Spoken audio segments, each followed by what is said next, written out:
And it looks like it's 9 p.m. on the eastern coast of the United States. Good evening. Welcome to PJNet.tv. That's where you're at. And you're watching our bumper run as we make sure we have our recording turned on. And it is. And our streaming on Twitter, Facebook, and YouTube is active and in sync. Our chat room is waiting. Our guest is waiting. And we will begin a countdown to Studio 37 Alpha starting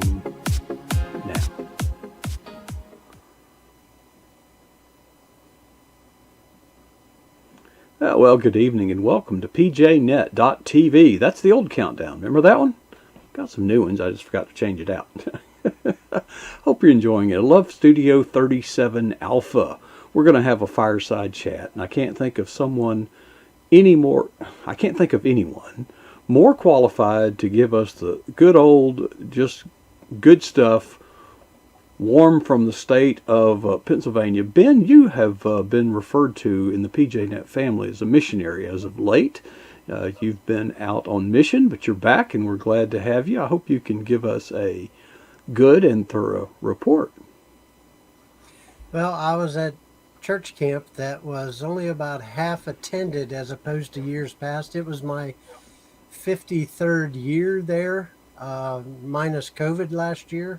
I've been going since I was 6 years old, so that puts me at 60 years old, but it's a family camp.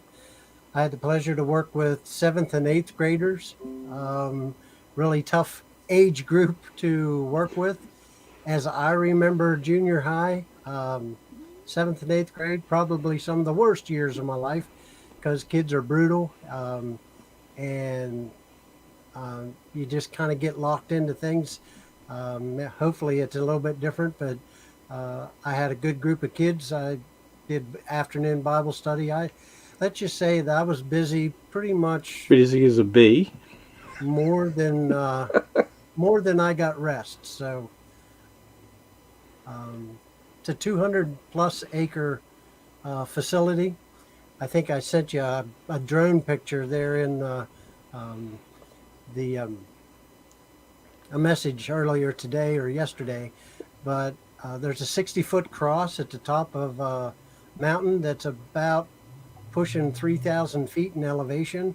So the top of the mountain's 3,000 foot, and then 60 foot above it is a huge white cross. We had a service there Friday night that was live streamed. We had a campfire on Tuesday night that was live streamed. And like I said, about 180 people. Normally we have well over 300 that attend. But because of COVID and other things, it was about half. But we gave a full effort for those that came, and it was a good week. And so whoops, I jumped the gun on that a little bit, Ben. Sorry about that. Okay. That was a week, right? Saturday to Saturday, yeah, full week. All right, and who tends to the bees while you're gone? They tend to themselves when it's this hot. They tend to get angry whenever the temperature is up and nothing's really growing up here. Coach, if you would spread cornflakes all across the ground and then walk on them, that's what my grass sounds like right now. I came back. The only place that it is green is where there's permanent shade or above the septic field. The grass is always greener on the septic field. So you can tell what those are. They stick out like a postage stamp. But this is we're in the worst drought in 32 years of me living here at this place that I can remember. And you would know.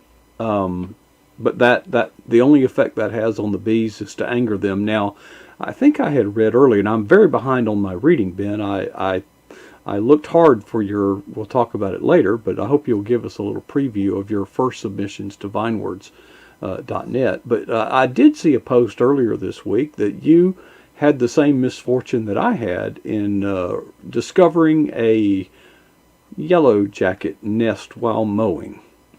Not just one, but two. If you remember several months ago, we talked about the cicadas that are here. and the holes after the drought, and when the grass burns everything, this drought burns everything back. The ground has all these holes from the cicadas emerging, Hmm. and that's perfect beginner starter Hmm. yellow The jacket head nest start. in the Hmm. ground. It's a little starter home, and they build from there.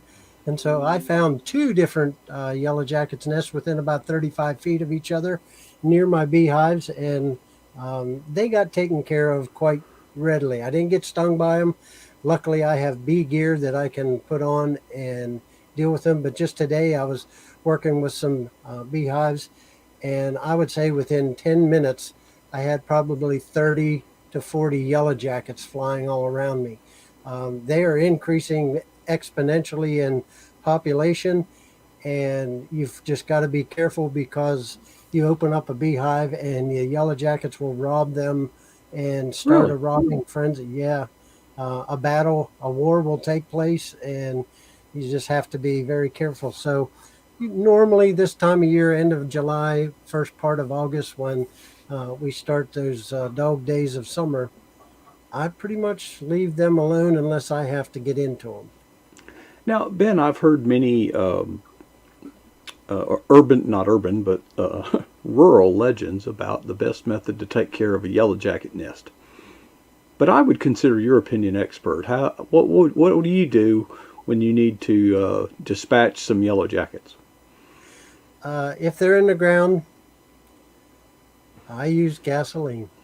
That really does surprise me, Ben. But that's a very common method. Do you do that at night or early in the morning while there's theoretically just one soldier at the hole?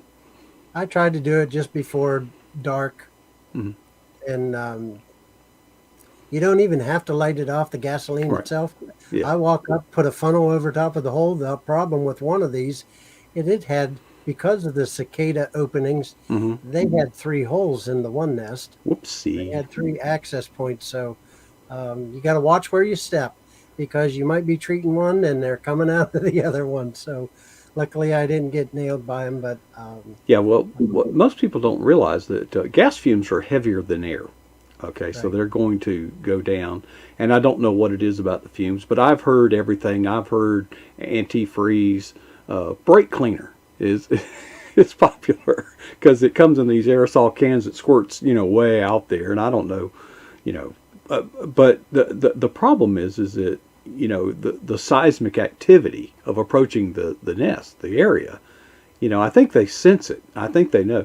But in my case, Ben, I was so stupid. I was mowing and I'm mowing by, and I look, and I said, ha, that looks like an old yellow jacket nest. Well, later when I was weed eating, I found out, no, it's not an old one.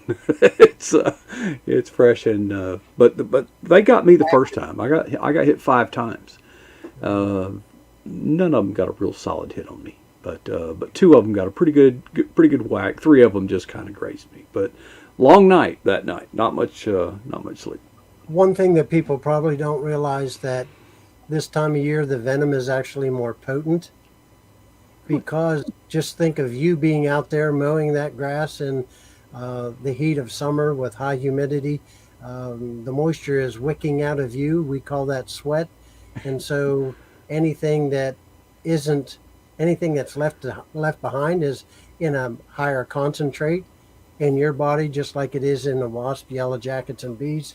So getting stung in this type of weather, especially with us with a drought and high temperatures, high humidity, the venom actually becomes more concentrated. And so those that have anaphylactic reactions have to be a lot more careful. Mhm. And this is the time of year that we have picnics and outside activities, and the yellow jackets are just exploding in Yeah. population. Well, and wasps as well. Those picnic tables are by and large not used.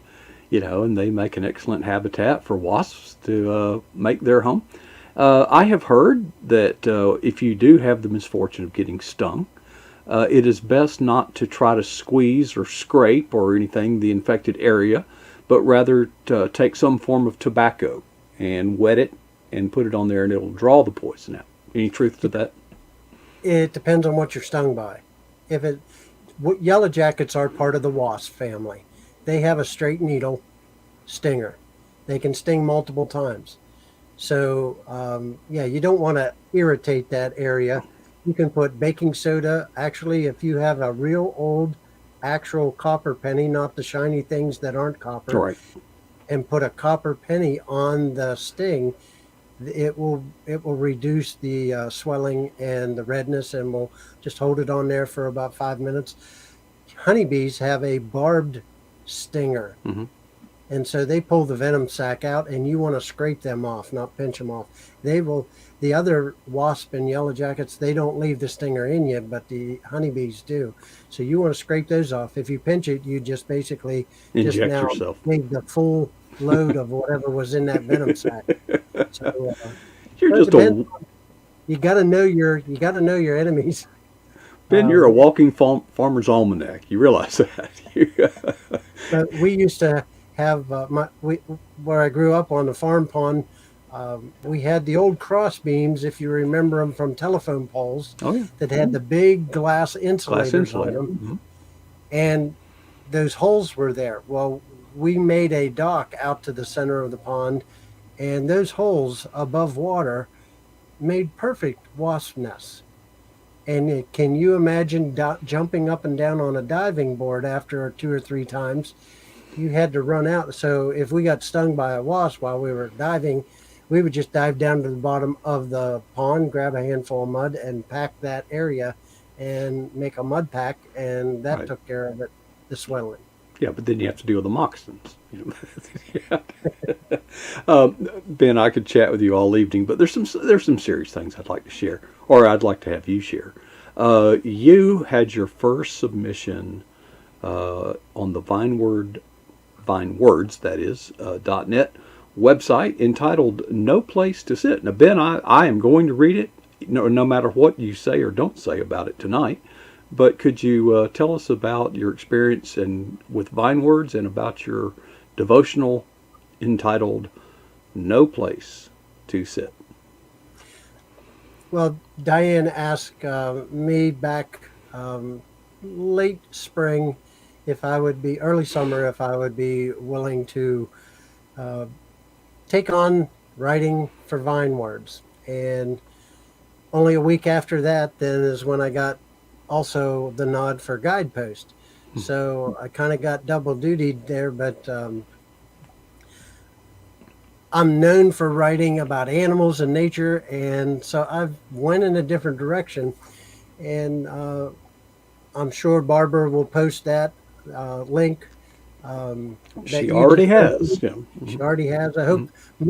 most of the PJNet family, I'm sure, has already read that because I saw JD's comment and some others, but it's dealing with the priest in the court, the outer court, the inner court, and the most holy or the holy place. There were no chairs. There was no place for the priest to sit, and so when that day came, that when sacrifices had to be made on behalf of each individual family, we talk about having a long work day. They worked from the time that temple was opened up until they closed down for the night, continuously, sacrifice after sacrifice after sacrifice, no place to sit. And we know that when Christ came and fulfilled the law, we know that the law was repeated because it couldn't save us. We had to keep repeating and going through, at least the Jewish people did. And when Christ came, that veil was ripped from top to bottom between the holy and the most holy place, signifying that God ripped it.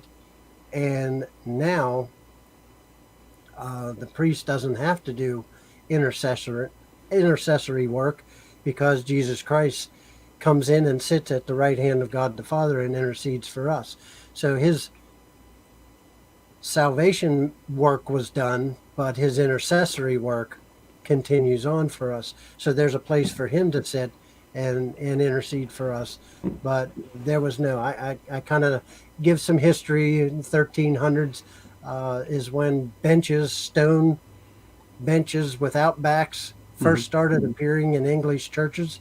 Um, I'm glad that they have pews with pads on them or chairs, because that would be most uncomfortable to sit, because many times the old services would last hours and hours and they would spend a long time there. But just an interesting take on what the high priest did, and ultimately what our high priest Jesus is doing for us now. So that's a brief overview of that first devotional. The second one isn't coming out, and I think until October, but it was inspired by our own Rachel and Sherry Lynn when they came to visit. So you'll have to catch that one. This is talking about no place to sit, and then the next one is talking about doors. So that will come out in a couple months. Well, actually, that's interesting because I was actually unexpectedly on a Zoom call with Sherilyn and Rachel this afternoon, and believe it or not, I actually served as a editor. So you're getting in the book writing business? No, but I was kind of pressed into that service. We were discussing something else, and I just thought, well, let's just, and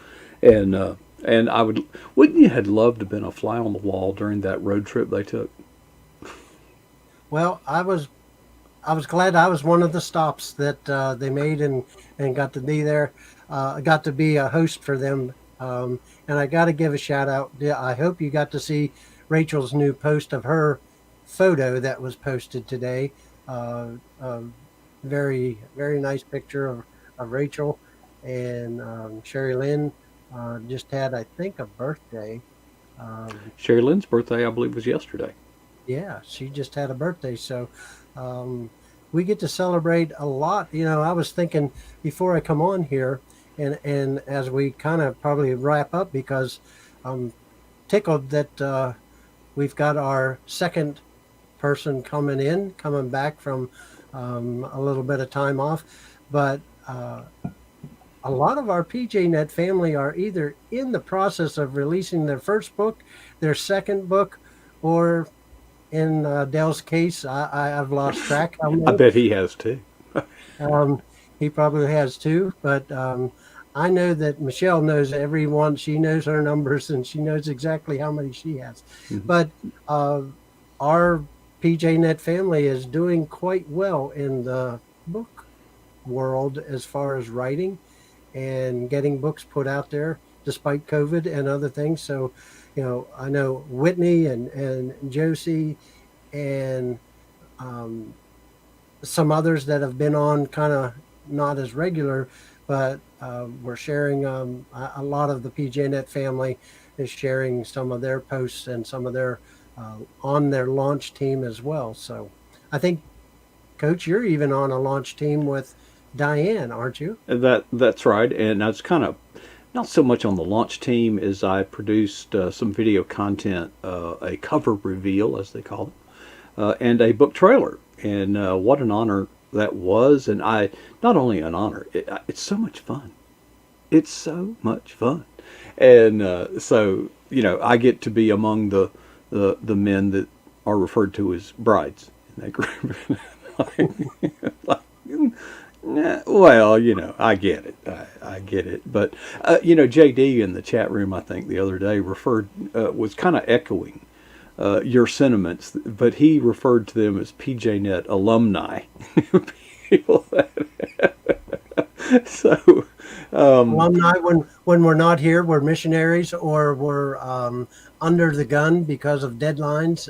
But people like Lori Hayes, that's got two books, mhm, one already out, another one on the way, and waiting anxiously for Star's second book to come mhm. out April the uh, 5th. next year. But Mhm. I think we represent our genres and the writing industry pretty well here on PJNet. So what's next literarily for Ben? My book is still at my second children's book, Created Critters with Fur, is still at the publishers. It's in the SKU in the lineup, or the queue, whichever Cute. you want to call it. They've got to put them out in order that they get them. So they received my finished work with the artwork in May, and hopefully, I haven't got a target date yet, but somewhere between probably September, October, Mhm. like it was last year, about the same time last year that it came out. So that is coming out. And I know that Diane posted today that Love Knots Volume 2 Mhm. will soon be coming out, and some of my devotionals might be included in that. I have another book that I've, uh, there you go, that's love. She got response from out of the country, and Mhm. they're looking for Volume 2 already, so she's working on that. Um, and I've got a deadline in about 10 days, for less than 10 days, for Guidepost, All God's Mhm. Creatures. And so my devotions for 2023 need to be turned in by then.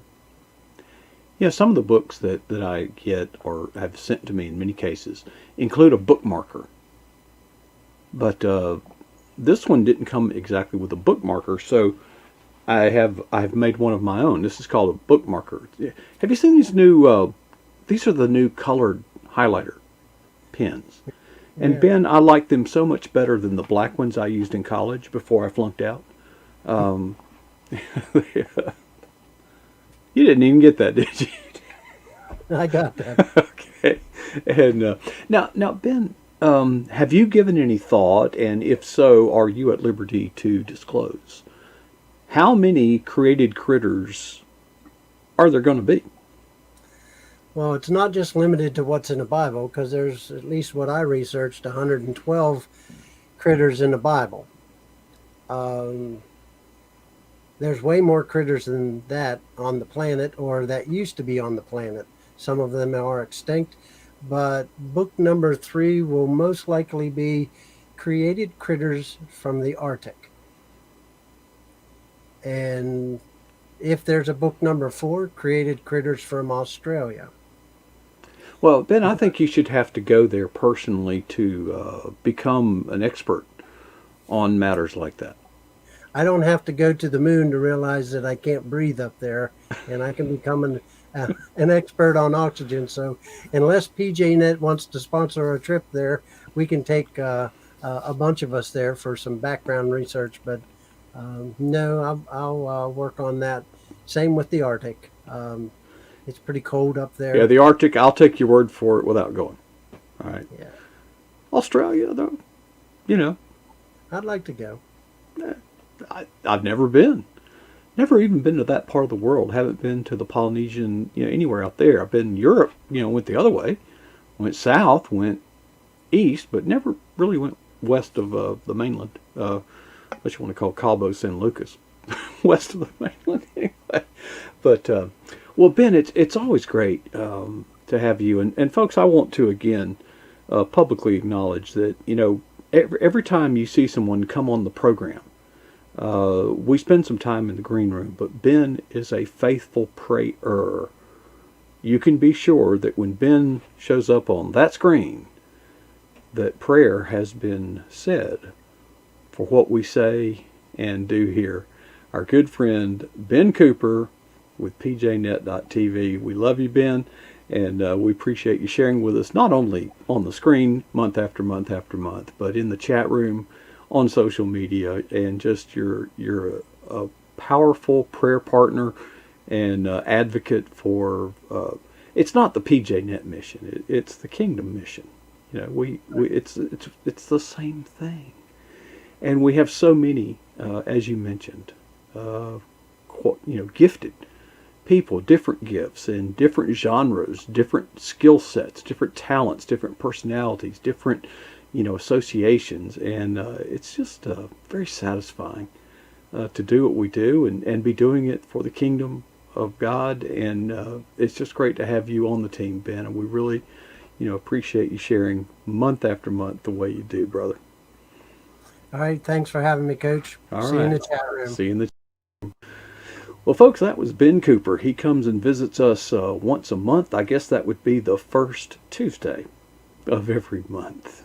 Looking at my calendar, and I can see that somebody is ringing the doorbell in the green room. And what that means, folks, is the fun is not over. At the bottom of the hour, Del Didway will be coming your way, and he's got a thing or two going on. 2, maybe 3, who knows how many things. He will give us a report. That's coming up at the bottom of the hour, so don't touch that dial, please. But before I leave, I would ask you to do this. Ask yourself 2 questions. First, what is the boldest thing that you have ever done for Jesus Christ? And second, when was that? Let's not be satisfied with either answer.